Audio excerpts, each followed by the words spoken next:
es un proceso al mediano y largo plazo. Inclusive existen unas iniciativas, por ejemplo, existe una a nivel mundial que es: dime cuánto tú emites y yo te digo cuánto deberías evitar contaminar o emitir o reducir tus emisiones.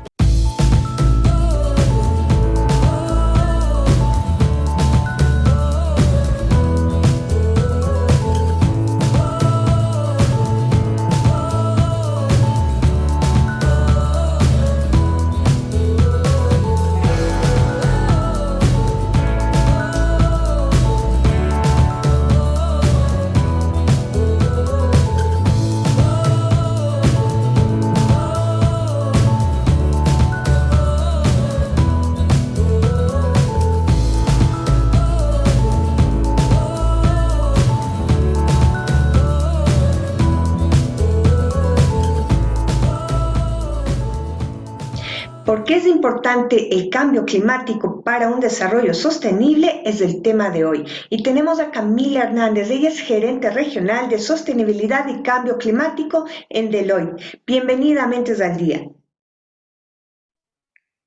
Muchas gracias, Karina, a ti por la invitación. Feliz de poder estar acá con ustedes. Muchísimas gracias por colaborar y darnos información de primera mano. Cuéntame, ¿por qué es importante el cambio climático para un desarrollo sostenible? Sin duda es importantísimo. Nosotros hemos estado acostumbrados a seguir produciendo en grandes cantidades para grandes poblaciones, sin considerar mucho, sin pensar mucho en los posibles efectos ambientales que tiene una producción intensiva.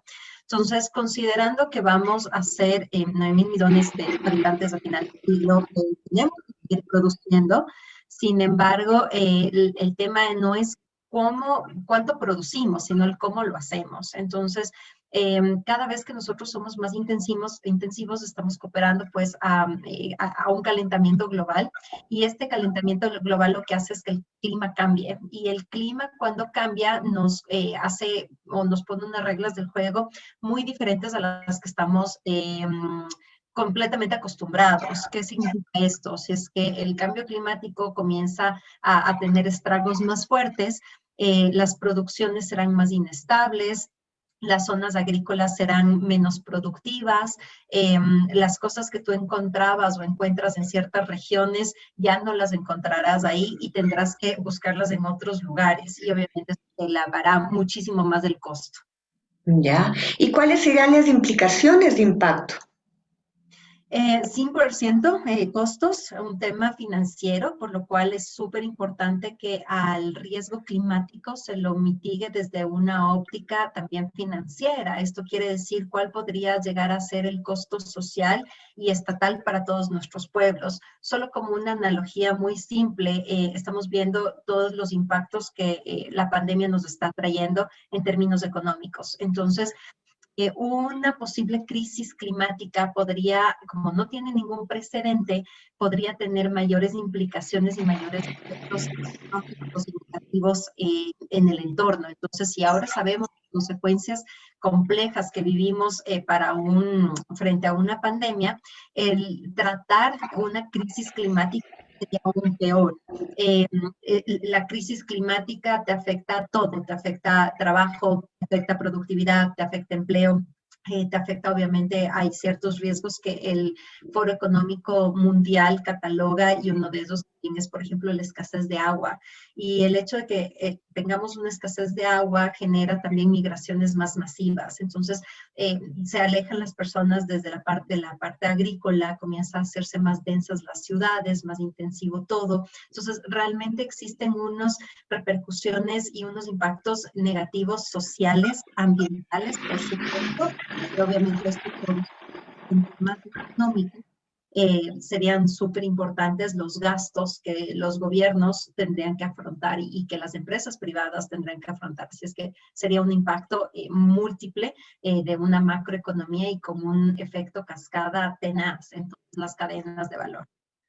Ahora, ¿y qué podrían hacer las empresas para poder apoyar este plan, esta estrategia y este tema?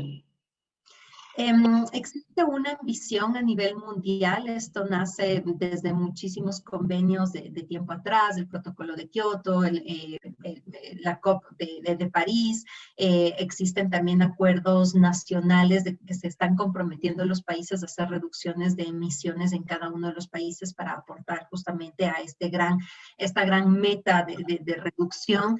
Existen políticas públicas locales, por ejemplo en México, las empresas que tienen más de 25,000 toneladas de emisiones anuales tienen que sí o sí por ley ya compensar estas emisiones. Entonces ya vemos que existe, por ejemplo, un tax al carbono en algunos países. Existen mercados de energía también que se están moviendo para justamente generar estos permisos de emisión. Entonces son ciertas dinámicas que caen desde las políticas públicas, también desde las iniciativas privadas, pero tal vez la visión más importante y que hacia dónde va el foco es no permitir que la temperatura del Tierra se eleve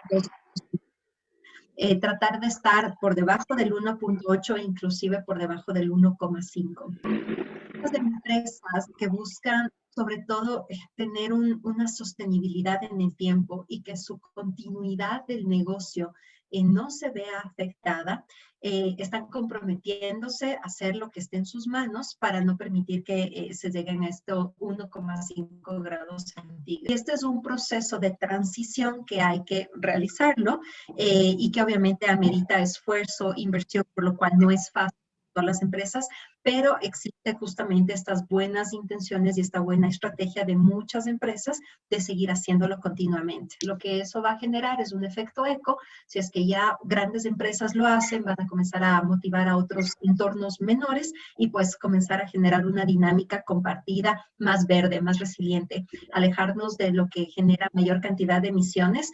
En el último libro de Bill Gates de cómo evitar un desastre climático, que lo acaba de sacar ahora en febrero del 2021, te menciona que existen algunas industrias que son súper intensivas. Pero, ¿qué sucede si hay empresas que ya están acostumbradas a hacer procesamientos de sus productos con este impacto? Tendrían que pasar algunos años para que cambien de tecnologías y poder parar este impacto que las mismas multinacionales, las grandes empresas están polucionando el planeta. Sí, completamente. Este es un proceso al mediano y largo plazo. Inclusive existen unas iniciativas, por ejemplo, existe una a nivel mundial que es, dime cuánto tú emites y yo te digo cuánto deberías evitar contaminar o emitir o reducir tus emisiones en un periodo de 5, de 10, de 15 hasta 25 años, porque estas son estrategias que hay que construirlas así, pensadas a mediano y largo plazo, porque tal cual, inclusive tú tendrías todo el deseo de hacerlo, pero probablemente en nuestro país todavía no existe esta tecnología. Me invento, tener toda una flota de camiones eléctricos. Sabemos que están iniciando y que todavía es bastante incipiente, inclusive en la región. Entonces, hay ciertas cosas que la tecnología y que estos procesos van a ir de la mano con la tecnología y que tienen que ir dándose paulatinamente. Y obviamente las empresas lo que van haciendo es entender dónde están sus mayores oportunidades de reducción. Y un tema muy importante es un costo-beneficio. Es decir, sí me va a costar invertir, pero voy a ahorrar en eficiencia energética, en costos de energía, en tal vez temas de mantenimiento. Existen algunas cosas que sustentan un caso de negocio de por qué ir migrando a activos más verdes. No solo es esta intención de las empresas, sino que también grandes jugadores que presionan a estas empresas comienzan también a exigir un comportamiento más verde, como por ejemplo la baja producción. Estos grandes inversionistas ya les preocupa dónde están colocando su dinero. Entonces ya no prestan o ya no están empezando justamente a cuestionar dónde está yendo mi dinero. Ya no solo la capacidad de pago de mi gran cliente, gran empresa multinacional, sino qué va a pasar con ese dinero. O sea, vamos a tener emisiones, estoy apoyando con mi financiamiento a que haya más contaminación. Entonces, estos grandes financiadores lo que hacen es ya empezar a exigir buenos comportamientos ambientales y es un proceso paulatino. Ahora, dentro de todas estas nuevas tendencias para poder apoyar el cambio climático, ¿tú crees que se pueda acelerar antes de que sea tarde y que colapse el planeta? ¿Se puede acelerar? ¿Se puede hacer algo más para poder ir poniendo quizás reglas para las nuevas y las anteriores empresas que han estado polucionando? Sí, totalmente, de acuerdo. Hay un proceso. Nosotros si quisiéramos hacer una transición súper rápida, tampoco puede ser tan ágil porque todavía nuestra macroeconomía depende mucho de ciertas energías fósiles. Si el día de mañana en el mundo cae una legislación, una ley, una normativa que dicen hasta aquí llega el uso de ciertos componentes fósiles o de ciertos, no sé, tipos de fuentes de emisión que son súper de alto impacto hacia el cambio climático, realmente se generaría unos impactos muy negativos en toda la economía, porque existen muchas cadenas de valor que dependen de ese proceso. Entonces, trabajos, industrias, empresas, entonces no se puede hacer una transición tan acelerada. Mientras que por el otro lado tenemos otro tema que es el riesgo físico. Si no hacemos rápido las cosas y no nos movemos hacia una transición verde, cada vez nos acercamos de manera más cercana a que pueda haber un efecto climático y que tengamos, no sé, efectos de lluvia ácida, de más inundaciones, de niveles de contaminación del aire, que eso acarrea pues unas enfermedades importantes y unos efectos económicos y salud y sociales muy relevantes. Entonces, es poder conjugar esos dos procesos entre hacer la transición y alejarnos de los riesgos físicos.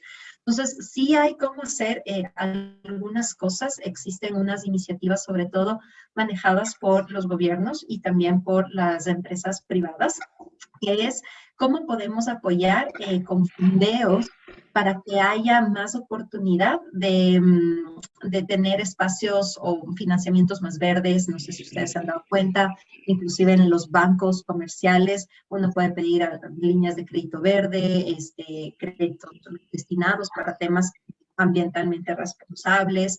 Existen otros mecanismos importantes multilaterales o estos grandes inversionistas están motivando a generar fondos de impacto siempre y cuando el proyecto o el uso de ese fondo tenga una implicación ambiental positiva, si no, no te prestan. Entonces, son ese tipo de iniciativas o incentivos relevantes que existen. Siempre se habla también sobre el tax, el impuesto al carbono, y siempre es bastante cuestionado. Sin embargo, vemos que en Europa esto aquí ya existen normativas, existen estas reglas de juego y es muy probable que vengan acá a Latinoamérica. Lamentablemente, esa presión de legislación para las empresas que no están tomando esta iniciativa de manera activa, cuando que lleguen va a ser más difícil para ellos adaptarse a este cumplimiento normativo. Si recordamos, una de las empresas multinacionales de ensambladores carros, de vehículos, hace unos años tuvo unos problemas mediáticos y manejos de crisis muy relevantes porque alteraron ciertos dispositivos que medían las emisiones. Pero esto es un tema que no fue porque ellos querían empezar a hacerlo, sino porque existía ya una legislación en Europa que pedía para la industria automotriz ir haciendo esta reducción paulatina en un periodo de ciertos años. Y ellos no llegaban y pues obviamente tuvieron esta mala práctica y después sabemos las consecuencias mediáticas, financieras, en bolsa de valores, la acción, la reputación, o sea, realmente el impacto de esta acción negativa o de esta mala decisión puede ser carísimo. Entonces, el papel de la empresa es vital al momento de tomar estas decisiones de seguir caminando hacia un tema más verde. Bien, realmente la conclusión queda en cada uno de nosotros. Tenemos que seguir cuidando el planeta y acelerar cada uno de los cambios que podamos hacer para no seguir contaminando. Ha estado con nosotros en Mentes al Día Camila Hernández. Ella es gerente regional de sostenibilidad y cambio climático en Deloitte. Gracias por estar en nuestro programa. Con gusto, que saludos a todos. No se olviden que en el próximo programa vamos a estar con ustedes con un nuevo tema. Gracias por estar con nosotros.